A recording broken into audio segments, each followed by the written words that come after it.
Hello, my name is Jonathan Vaudrey, and I will be presenting on the mental and social impacts of video game addiction on children.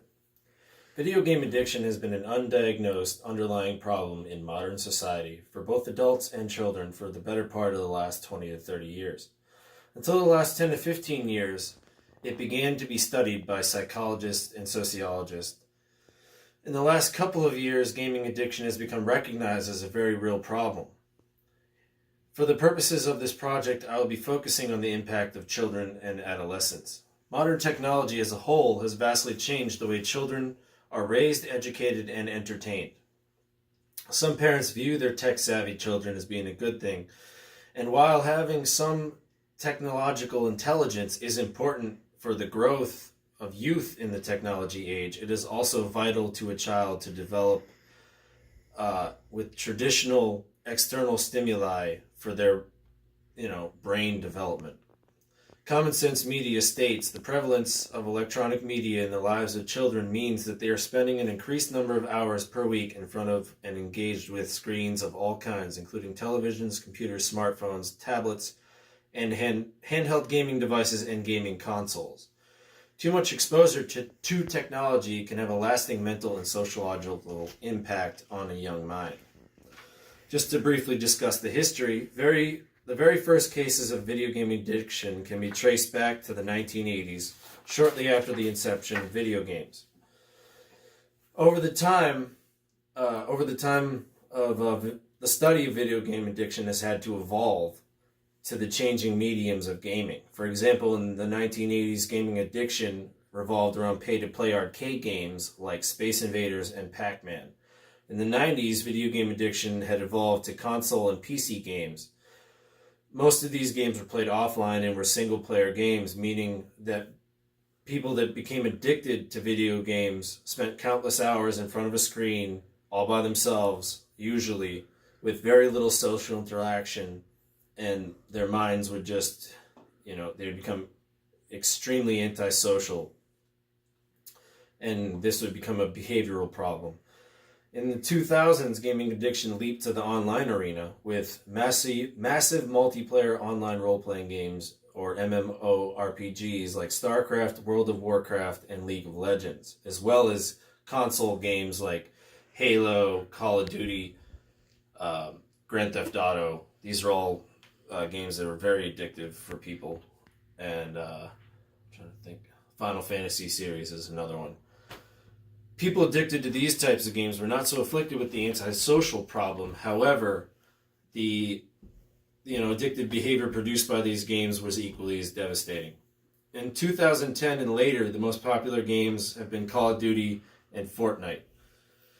In June of 2018, the World Health Organization designated gaming a disorder as a disease. For the first time, a move that could make it easier for parents to seek reimbursement for treatment from insurers. Technology and children. Elizabeth Purdy puts it this way: children born in the early 21st century have come to be known as DigiKids, or digital natives. Digital native generation, or touchscreen generation, because they've never known a time when computers, video gaming, and other technologies were not a part of their lives. The use of technology has become a norm for many young children even before they go to school. Between the age of 2 and 5, children have typically already been exposed to television, remotes, DVD players, tablet computers, and in some cases, video game consoles. According to Elizabeth Purdy, reviewing a research study conducted on children ages 0 to 8, 72% of children under the age of 8 have used some type of mobile device to conduct such activities as playing games, watching videos, or accessing software applications. And 38% of children under 2 already own their own mobile devices. That is a little disturbing, especially considering I have young children at home. They will not be getting devices at that young of an age. Therefore, the subject of technology use in children remains a hotly debated topic among educators and researchers and parents. The National Association for Education of Young Children is quoted as saying, "The challenge for early childhood educators is to make informed choices that maximize the learning opportunities for children while managing screen time and mediating potential for misuse and overuse of screen media or educational video games. Even as these devices offer new interfaces that increase their appeal and use to young children, there still has to be some caution used. The problem is that social interaction and physical activity is vital to proper brain development and motor skill development of a young child. And since we're discussing the problem of video game addiction, I would like to further discuss this game, Fortnite. Many of you have probably heard of. I myself do not own this game and have never played it. But since Fortnite is a current worldwide social phenomena, currently Fortnite has more than 200 million players logged into its servers on a daily basis. Its massive popularity is causing a new wave of gaming addiction in children, teens, and adults. However, for the purposes of this, we will specifically be focusing on the children impact because they've been seeing a rash new wave of gaming addiction problems with this particular game in youth, like kids between ages maybe 6 and 13.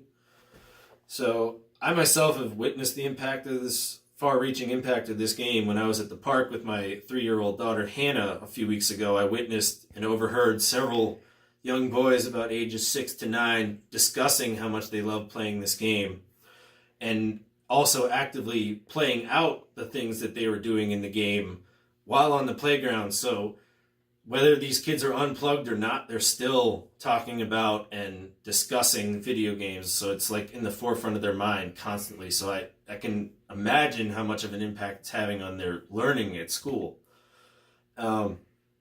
Lorraine Mayer, a British behavioral specialist who works with kids battling game addiction, is also quoted as saying, "This game is like heroin. Once you're hooked, it's hard to get unhooked." Michael Jacobus, who works with kids suffering from video game addiction, said about 60% of the 120 children he counsels in Santa Barbara, California, and Asheville, North Carolina last summer were addicted to excessively playing Fortnite. Overall, Fortnite has been the cause of countless children needing gaming addiction therapy. It has also impacted many high school students who have dropped out because of their gaming addiction, like Kadam Adair, who dropped out of high school at age 15 due to his own gaming addiction, and now, since he's in recovery, speaks on the subject at schools and other therapy groups around the country. Reasons children become addicted to video games. There's numerous reasons a child can become addicted to a video game. One such reason is a form of escapism or coping with reality. This is a form of passive escapism. Doctors of psychology Cuss and Griffith explain the consistent blocking out or passive coping with stressful experiences is a strategy that may be successful in the short term. However, viewed from a long-term perspective, this dysfunctional coping style may limit the adolescent's potential to have fundamental experiences that are necessary for developing a protective way to cope. Another potential impact of video games can be the transfers of dangerous behavior. If a child transfers the content from the fantasy realm of video games into the real world, it can have very dangerous consequences, even life-threatening consequences. Nancy Petrosky is quoted as saying, "While computer internet-based games have a reset button, in real life, an expression or aggressive behavior can have dire consequences." If a child has spent there's another instance where if a child spends a lot of time on a character in a game and that character becomes deleted or killed, it can have a negative sociological impact on the child in the real world. This is especially true if the child has started to develop his or her identity through the existence of that character. The result of this kind of trauma can be depression and anxiety from the loss. Nancy Petrosky echoes this sentiment, saying, "For some individuals, high levels of involvement with a game may become an all-consuming, isolating event for the person and isolates them from others, interfering with everyday roles and obligations." However, based on research I have conducted on this subject, I believe the biggest issue lies with parents. Parents have to take charge of controlling the amount of time their kids spend playing video games. Recognizing video game addiction in children, the mental issues. Everyone, regardless of age, can become addicted to video games. However, children are more impressionable because they are at varying stages of mental development or maturity. This means that they are at greater risk. I would like to turn my attention to the whiteboard real quick.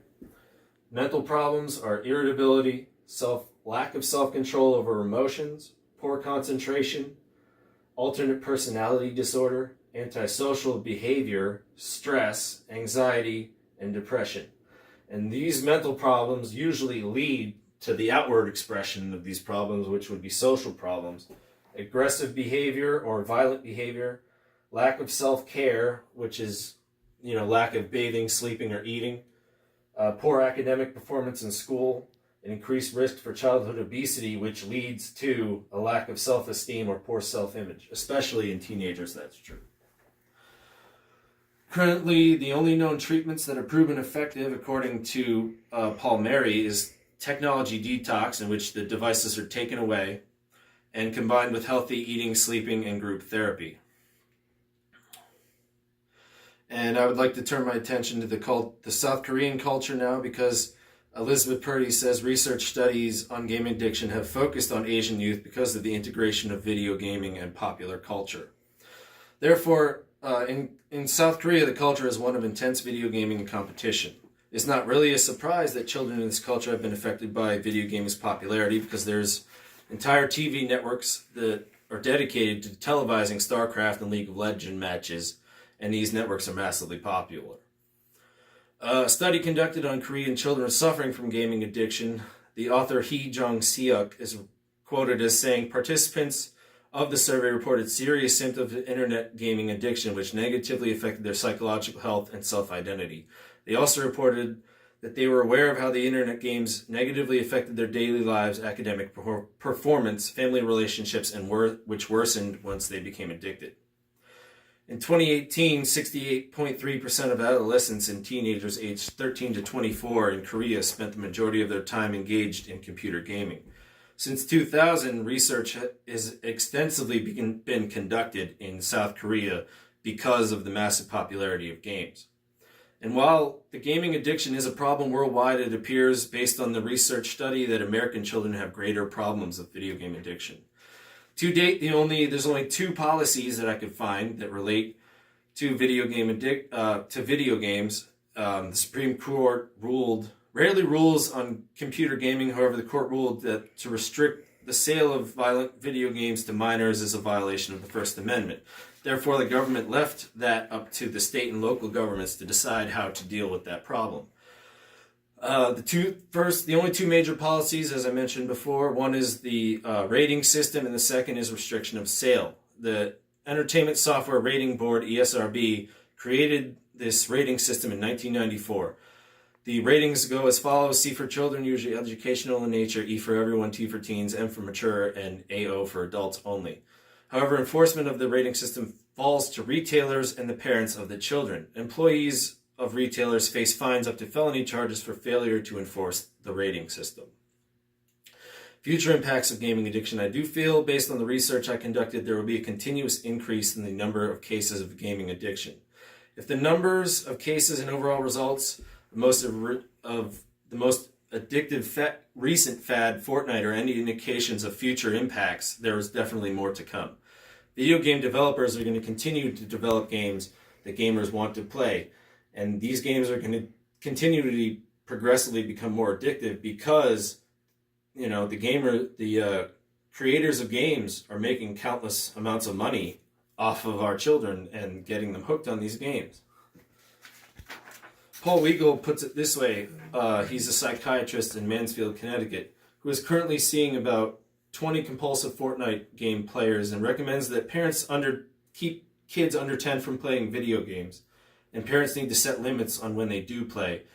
As games get more sophisticated in their ability to hook fans, he sees the issue of addiction only growing. It's going to be more of a problem later than it is now. Thank you for your attention to my presentation, and I wish you all a good day. Great class.